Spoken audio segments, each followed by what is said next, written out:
નમસ્કાર વિદ્યાર્થી મિત્રો, આપણે નીટના લેક્ચર ચાલુ છે અને યુનિટ નંબર 2 એટલે કે બાયોલોજિકલ ક્લાસિફિકેશન એટલે કે જૈવિક વર્ગીકરણની અંદર આઇકલરનું ક્લાસિફિકેશન આપણે ઓલરેડી જોઈ ચૂક્યા છે, જે કે પુષ્પોના બેઝ ઉપર હતું કે જે વનસ્પતિ પુષ્પ ધારે સપુષ્પી ન ધરાવતી અને અપુષ્પી. હવેનું જે વર્ગીકરણ છે એને કહેવાય ફાઇવ કિંગડમ. હવે ફાઇવ કિંગડમ એટલા માટે કહેવામાં આવે છે કે આ વૈજ્ઞાનિકે આ સૃષ્ટિને ટોટલ 5 જૂથોમાં વર્ગીકૃત કર્યું હતું. કેટલા જૂથોમાં? 5 જૂથોમાં. તો કે ઈસવીસન 1969 માં આર.એચ. વિટેકર નામના વૈજ્ઞાનિકે સમગ્ર સૃષ્ટિને 5 જૂથોમાં વર્ગીકૃત કરી દીધું, જેને 5 સૃષ્ટિ અથવા કે 5 કિંગડમ તરીકે ઓળખવામાં આવે છે. તો કે આ છે આપણી 5 સૃષ્ટિ. તો એનું વર્ગીકરણ કર્યું તો પહેલામાં પહેલો આપણા પાસે ક્વેશ્ચન એ થઈ શકે કે વર્ગીકરણનો આધાર શું હતો, મીન્સ કે કોના આધારે વર્ગીકરણ, કોણ તો બેઝ હોવો જોઈએ ને. દાખલા તરીકે સજીવોને આપણે સસ્તન કહીએ છીએ, દાખલા તરીકે મનુષ્ય સસ્તનમાં આવે છે તો કેમ સસ્તનમાં આવે? કારણ કે સ્તન ધરાવે છે એટલા માટે. દેડકાને ઉભયજીવી કેમ કહેવામાં આવે છે? કે જમીન અને પાણી બંનેમાં રહે છે. તો કે 5 સૃષ્ટિનો વર્ગીકરણનો આધાર શું હતો? તો ટોટલ આના 4 આધાર હતા બેટા. પહેલો આધાર હતો એ કોષ રચનાની જટિલતા. કોષ રચનાની જટિલતા એનો મતલબ કે આ સજીવ છે આદિ કોષ કેન્દ્રી છે કે સુકોષ કેન્દ્રી? આદિ કોષ કેન્દ્રી અને સુકોષ કેન્દ્રી. પ્રથમ. બીજું, જો સજીવ છે તો સજીવના કોષનો પ્રકાર કેવો છે? પ્રકારની વાત કરવામાં આવે તો કે એક કોષી છે. કોષ પ્રકારની વાત કે એક કોષી છે કે બહુકોષી છે. મીન્સ કે આ બંને ટોપિકો એકબીજાને સંલગ્ન છે. તમે અમુક વાર વિચારી શકો કે કોષ પ્રકારની તમે આદિ કોષ કેન્દ્રી સુકોષ કેન્દ્રી પણ લઈ શકો છો, પણ મૂળ આધાર શું હોવો જોઈએ કે સજીવ આદિ કોષ કેન્દ્રી છે કે સુકોષ કેન્દ્રી છે, એક કોષી છે કે બહુકોષી છે. ત્રીજો આધાર છે પોષણ પ્રકાર.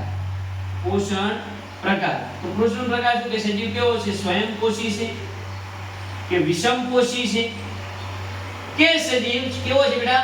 વિઘટક છે. સ્વયંપોષી એટલે કે પોતાની જાતે ખોરાક પેદા કરતો હોય, વિષમપોષી તો કે બીજા ઉપર આધાર રાખતો હોય, અને વિઘટક એટલે કે મૃત અને સડેલા કાર્બનિક પદાર્થોનો શું કરતો હોય? ખોરાક તરીકે ઉપયોગ લેતો હોય. અને ચોથો છે એનું નામ છે પારિસ્થિતિકીય ભૂમિકા. પારિસ્થિતિકીય ભૂમિકા એટલે શું? એનો મતલબ કે પરિસ્થિતિ, વાતાવરણમાં એમની ભૂમિકા શું છે. તો એના ટોટલ 3 ભાગ પડી શકે છે કે એક છે ઉત્પાદક, એક છે ઉપભોક્તા અને એક છે વિઘટક. તો મૂળ આ પણ પોષણ રિલેટેડ છે. તો મીન્સ કે આ બંને ટોપિક અને આ બંને ટોપિક એકબીજાને સંલગ્ન જોવા મળી રહ્યા છે. કાં તો સજીવ જે સ્વયંપોષી છે ઉત્પાદક હશે, વિષમપોષી છે ઉપભોક્તા હશે, અને વિઘટક છે એ મૃત અને સડેલા પદાર્થો પર આધાર રાખતા હશે. તો આ શું છે? 5 કિંગડમનો મુખ્ય આધાર છે કે આના 4 આધારોને આધારે વર્ગીકરણ કર્યું હતું. જેની અંદર પહેલી જે સૃષ્ટિ છે એ સૃષ્ટિનું નામ છે મોનેરા. શું નામ છે? મોનેરા સૃષ્ટિ.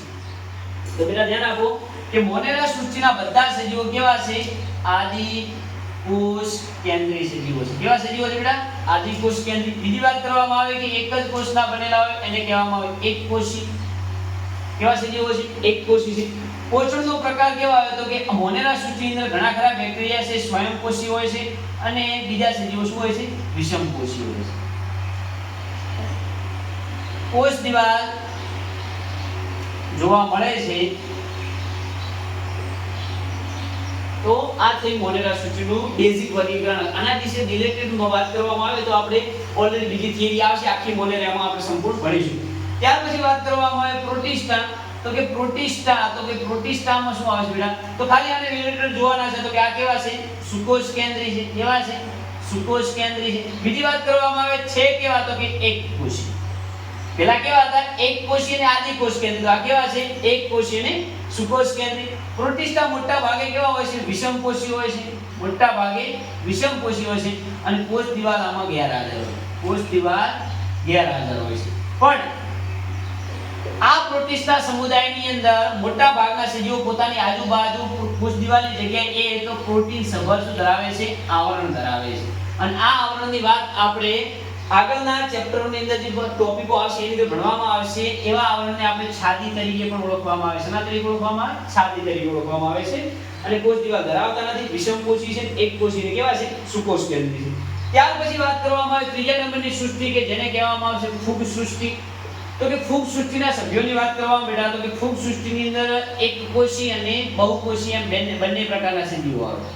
એકકોષી અને બહુકોષી. એકકોષીમાં ઈસ્ટ અને બહુકોષીની અંદર મશરૂમ, મોલ્ડ વગેરે વગેરે અન્ય ફૂગોના નામ આવે છે. આ સજીવો ફૂગ છે મોટા ભાગે વિઘટક એટલે કે વિષમકોષી છે. અને કોષ દિવાલની વાત કરવામાં આવે તો કે કોષ દિવાલ શેની બનેલી છે તો કે કોષ દિવાલ ફંગસ સેલ્યુલોઝ એટલે કે કાઇટિનની બનેલી છે. યાદ રાખજો ફંગસ સેલ્યુલોઝ છે એમસીક્યુ માં પૂછાય છે. શેની બનેલી છે?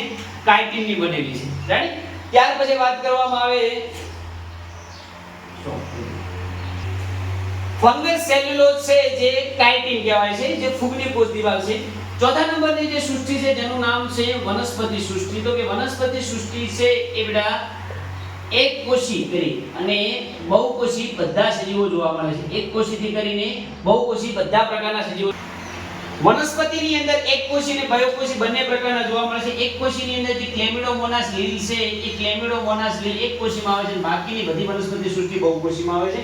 બીજી વાત કરવામાં કે વનસ્પતિ સ્વયંપોષી છે અને કોષ દિવાલ શેની ધરાવે છે તો કે સેલ્યુલોઝની ધરાવે છે. શેની ધરાવે છે? સેલ્યુલોઝની ધરાવે છે. અને ત્યાર પછી જે પાંચમી સૃષ્ટિ આવે છે એનું નામ છે પ્રાણી સૃષ્ટિ એટલે કે સૃષ્ટિ ઓફ એનિમલિયા. એટલે કિંગડમની વાત કરવામાં આવે કે કિંગડમ ઓફ ધ એનિમલિયા. તો એ પ્રાણી સૃષ્ટિના બધા સજીવો વિષમકોષી છે. કેવા છે? વિષમકોષી. કોષ દિવાલ ગેરહાજર છે. કોષ દિવાલ ગેરહાજર છે અને આ સજીવો છે બીજા ઉપર આધાર રાખે તો મૂળ આ ચાર આધારોને આધારે વર્ગીકરણ થયું છે કે સજીવ કાં તો આદિકોષ કેન્દ્રી, સુકોષ કેન્દ્રી, એકકોષી તો કે બહુકોષી, સ્વયંકોષી કે વિષમકોષી, ઉત્પાદક, ઉપભોક્તા કે વિઘટકના આધારે કરવામાં આવે છે. 1969 માં કરેલું આ વર્ગીકરણ આર.એચ. વિટેકર દ્વારા જેને 5 કિંગડમ એટલે કે 5 સૃષ્ટિ તરીકે ઓળખવામાં આવે છે અને એ જ 5 સૃષ્ટિને આધાર લઈ અને વૈજ્ઞાનિક બુઝવાર દ્વારા કોના દ્વારા? બુઝ દ્વારા 3 ડોમેન સ્ટ્રક્ચર આપવામાં આવ્યું છે. શું નામ આપવામાં આવ્યું? 3 ડોમેન સ્ટ્રક્ચર. જે બીજા નંબરની આપણી થિયરી છે આના પછીની. તો આ 5 સૃષ્ટિને ખૂબ જ બારીકાઈથી જોઈ લો.